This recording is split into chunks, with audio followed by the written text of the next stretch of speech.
மனசாட்சியில அவனுங்க தான். ஏன்னா எவ்வளவு இடங்கள் அங்க போகலாம்டா.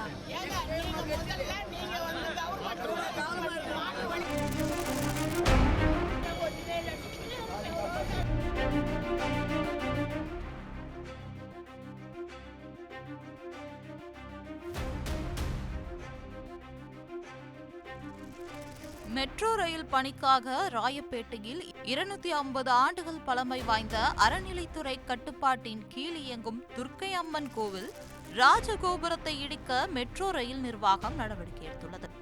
பக்தர்கள் மற்றும் இந்து முன்னணி அமைப்பினர் கடும் எதிர்ப்பு தெரிவித்து கோவில் வாயில் முன்பு காத்திருந்தனர். பதற்றமான சூழல் நிலை வரும் நிலையில் காவல்துறையினர் குவிக்கப்பட்டுள்ளனர்.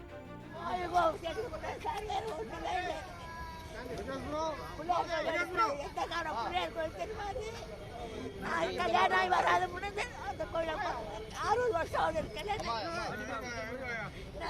60 வருஷம் ஆகுது கல்யாணம். அந்த கோயிலுக்கு இப்ப எடுக்கல சொன்னா என் பிள்ளை குட்டிக்கு என் சொல்லாது வாழ்ந்த இடம்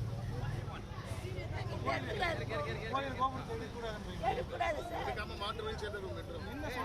கோயில் பிள்ளையார் கோயிலும் துர்கா இது எடுக்கக்கூடாது. அரசாங்கம் என்ன சார் அரசாங்கம்? நம்ம பார்த்தாதான் சார் அரசாங்கம். நம்ம 10 ஓட்டு போட்டாதான் அரசாங்கம். புரியுதுங்களா? நான் பயம்ல தான் சொல்றேன். நம்ம 10 ஓட்டு போட்டாதான் அரசாங்கம். இந்த கோபுரத்தை இடிக்காத மாற்று வழி தேடுங்க. இங்க கோரிக்கை. ஆமா, மாற்று வழிதான். எங்களுக்கு மாற்று வழிதான் தேவை. கோபுரத்தை இடிக்க கூடாதுங்க.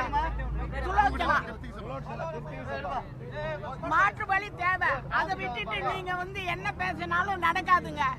கவர்மெண்ட் இப்ப இந்த மெட்ரோ ரயில் பணிகள் போடுறாங்க. இது வேற இடத்துக்கு ஏதாவது மாற்றமா என்ன பண்ணுறாங்க?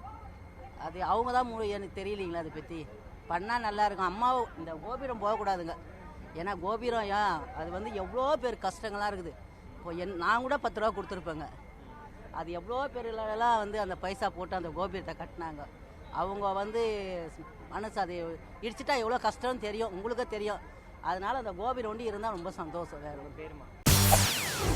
செய்திகளை உடனுக்குடன் தெரிந்து கொள்ள உடனே சப்ஸ்கிரைப் பண்ணுங்க.